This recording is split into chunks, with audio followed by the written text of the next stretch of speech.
Wirane cara apa tegiran? Ngakokan. Oh ngono. Mbak pinuju pas aku praine ya sore wae.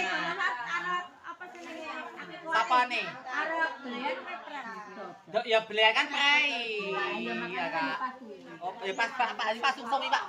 Pas usum Pak. Pas usum Pak.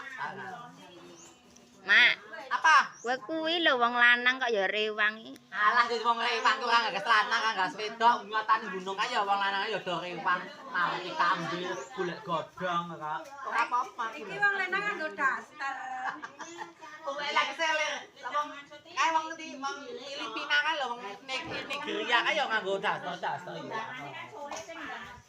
Ngepeli apa kuwi, Mak? Guys gogolong.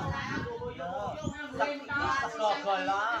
Rezekine kan gemolong yo sayang lho. Gemolong ya apa desa ta, Mak? Gemolong desa kana Purwodadi. Sagen. Oh iya, sagen gemolong iki sego golong. Oh. Sego golong sayang lho sego golong lho. Prei ta, Mak? Prei rewang. Lah kok pas kemis rewangan yo wis lho. Madang rong, Mak. Lagi teko langsung dibagekke iman mati kok iman kok ambek soto. Pokoke tanggane 5 sambele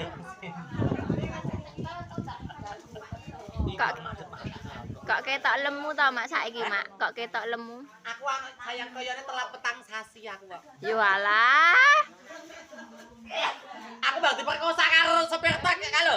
Truk anu truk pitik ae di aku terus meteng kok kaya ngene kok. Terus nyang ngendi? Nang anu nang tanggul del warung. Tanggul iki del warung wis bleseke ngon apa kae apa sih ngon kae apa sih? Samuk. Lah apa reneng wong tuku kok nganti kober-kober men. Lah pas udan kok ya. Yo ngalah. Pas udan. Kok diperkosa napa ora? Ya mapan kok penak kok ya. Aku dikai pitik adu 20 enggak.